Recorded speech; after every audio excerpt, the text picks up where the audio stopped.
2827 critical mass. Even after escaping the dream realm, Jet was under no illusion that she was safe now. In fact, she was confident that since Astarion had come to capture her, he would have prepared an ambush in the government stronghold where she kept her tether, as well. He had already proven himself capable of being quite thorough during the attack on Cassie. That was why she had secretly moved her tether to an undisclosed location weeks ago, with no one being the wiser. Not even the other members of Changing Stars cohort knew where she was tethered now, so there was little chance of the Dreamspawn tracing her current location quickly. He would find her eventually, though, so Jet had little time to waste. Taking a deep breath, she gritted her teeth and sat up. Her armor had been burned to a crisp and was already collapsing into a rain of dancing sparks. Beneath it, the snow-white smoothness of her skin was interspersed with gruesome burns. A good portion of her body was scorched and blackened, creating a ghastly sight. Jet exhaled a small cloud of smoke and smiled darkly. At least she was alive. Well, maybe not quite alive, but definitely in one piece. Close your eyes, Jet. Hearing Cassie's voice in her mind, Jet lingered for a moment and then did as she had been told. Why? There was a brief silence. I cannot be sure that the Dreamspawn has no access to my mind. So, it would be best if you don't show me where you are. After this conversation is over, I will erase my mark and cut our connection. Jet let out a heavy sigh. She briefly enjoyed the feeling of cold air caressing her burns, and then spoke quietly, I'll assume you already know what happened. The Night Garden is lost. And that nightmare creature seemed to have grown strong enough to easily sway saints. Something changed. Dar of the Maharana clan was the first transcendent to fall under the Dreamspawn's spell, or so they had thought. However, the plague had swallowed Red Hill too suddenly and too rapidly, leaving them suspicious.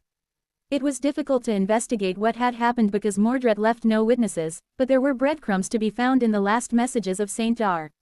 The people of Red Hill had suffered from insomnia caused by a persistent plague of nightmares. This clue led Nephis and her companions to Saint Thane, the dream merchant, who had been developing a new version of Dreamspace to serve as a way for distant citadels of humanity to communicate with each other. Jet, naturally, was versus Eri familiar with the Dream Merchant, who had ONCE been one of the two government saints alongside Wake of Ruin. It was unclear when Astarion had enthralled Saint Thane. What was clear, however, was that the unseen damage caused to the human domain by the infected dreams was grave. It had accelerated the spread of the plague, making countless people across the dream realm far more susceptible to it. Red Hill had been targeted especially severely. Much worse, the Dream Merchant had remained a subject of the longing domain until the very end, proving that Astarion was capable of far more than simply making his thralls blindly loyal to his cause. After that discovery, Nephis and her allies could not even tell how many saints had already fallen under Astarion's hex. But, still, enthralling all 6 saints aboard the Night Garden, including someone as stalwart as Tiras or as exceptionally predisposed to loathing the Dreamspawn as Nightwalker, was too difficult a feat. It had all happened too fast. Cassie seemed to agree. It is most likely because of what happened at the Lake of Tears. The plague seems to have reached critical mass there. Now, it's unstoppable. Jet was sitting on the cold concrete with her eyes closed, as if meditating. Her body was like a morbidly beautiful painting, white and black hues accentuated by streaks of vibrant red. Her expression was somber. She remained silent for a while, then said in an even tone. Since the Night Garden has fallen, Bastion and Ravenheart will follow soon. Her voice sounded hoarse in the cold darkness. Cassie's answer was delayed by a few seconds. It seems that way. In fact, she paused for a moment, and then added calmly. I lost track of the Night Garden. So, an attack on the Ivory Tower seems imminent as well. A dark grimace contorted Jet's face. So, what am I supposed to do now? Every countermeasure I can think of is bound to end up being an exercise in futility. Cassie remained silent for a while before responding. Put your faith in Nephis and Sunny. Hide and survive until they return. Jet chuckled. I cannot really lie low, Cassie. If I do, my essence will run out, and I'll die. No matter where I'll go, there needs to be something for me to kill there. Cassie had to know it, as well. Escape NQSC for now. It is not safe there anymore. I'll provide an escape route. Once you are not in immediate danger, you can think of a way to satiate your flaw. Receiving the instructions on where to go, Jet smiled bitterly. How ironic, but I like it. Actually, that's the last place they will look, considering the circumstances.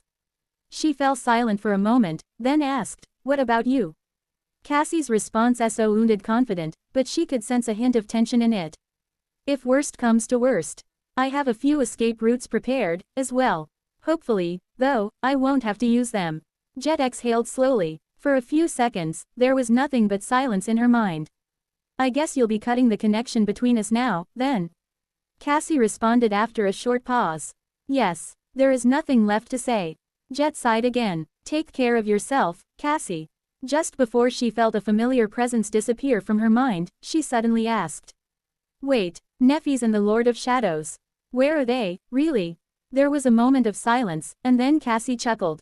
I don't know, Jet scoffed. I don't know, because I erased my own memories of having known where they went. So, even if the Dreamspawn captures me, he won't find out. She fell silent for a moment. Take care of yourself as well, Jet. With that, Cassie was gone. Jet had never really known when their seer was sharing her senses, but now, she suddenly felt lonely in her own mind. A moment later, her icy blue eyes gleamed in the darkness. Right, let's escape NQSC, then. 2828 Escape from NQSC. Now that most residents of the outskirts left for the Dream Realm, the vast human hives that had teemed with life and desperation stood mostly empty. There were still people living there, though, even if some dormitory towers only had a few dozen inhabitants instead of tens of thousands. A family that had once sheltered in a single residential cell now occupied an entire block. Even then, the rest of the floor was empty. In the dim twilight of the early dawn, a gaunt man emerged into a corridor and leaned on the wall, contorted in a violent coughing fit. His wife was already busy boiling water to hydrate packs of synthpast for the kids, however, he had to put on his work uniform and depart for an early shift. Wiping his lips, he stumbled toward the laundry room. A few seconds later, however, he froze and looked ahead in horror. Out there in front of him, the claustrophobic expanse of the dormitory tower was drowning in cold mist, and for a brief moment, he saw a ghostly silhouette moving through it. Flesh as pale as that of a corpse, harrowing burns that seeped with scarlet blood. Screaming, the man staggered away. Gee, ghost, ghost. Turning around, he ran as if his life depended on it. A few moments after the man fled, a pale arm extended from the mist toward the clothesline.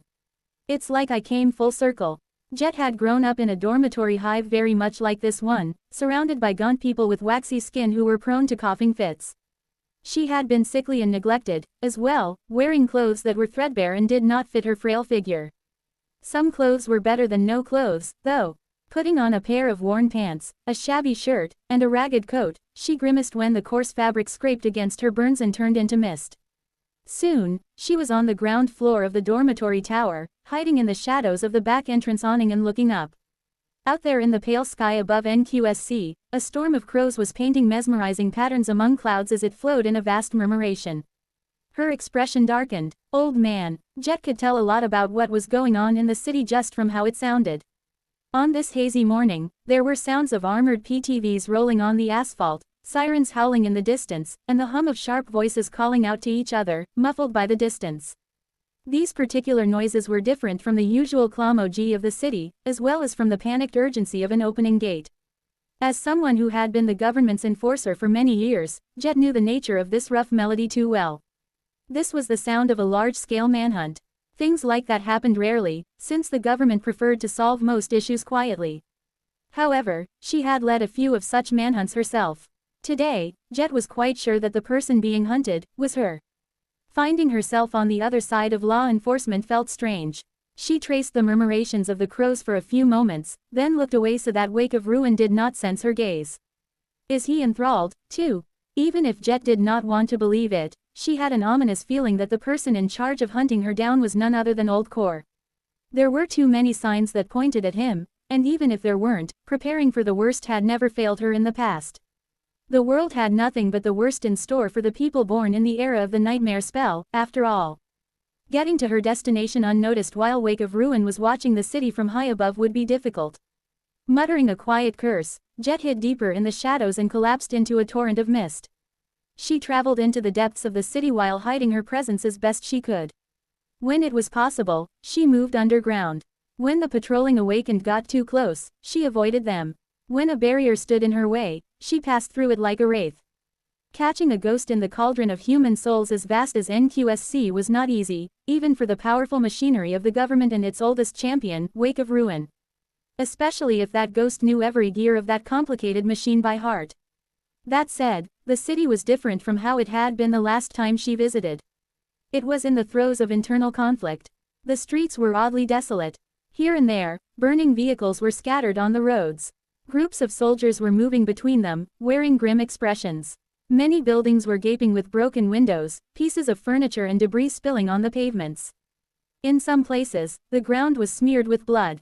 The noise of the city was wrong and unhealthy, as if NQSC was being consumed by fever. It's all going south. The sun had already risen by the time Jet made it to where Cassie had sent her. In front of her was the heavily fortified government compound in the heart of the city, the very place where Jet had been anchored before secretly moving her tether to the desolate ruin in the outskirts. She had gone to all the trouble to escape it, so naturally, the Dreamspawn and his servants would not expect that she would immediately return here. In that sense, her destination alone had helped her remain unnoticed. The government compound was in disarray. The gates were open, and there were no guards posted outside. Smoke was billowing from the windows of several levels, which meant that the automatic defense systems had either malfunctioned or were disabled, failing to execute a lockdown protocol. Most tellingly of all, there were muffled sounds of gunshots and heavy impacts resounding from inside. Jet assumed her human shape and walked across the broken asphalt barefoot, her ragged coat fluttering in the wind. Her expression was unamused. "I leave for a bit, and the whole place is a mess." Stepping over the unconscious body of an awakened soldier, she entered the compound.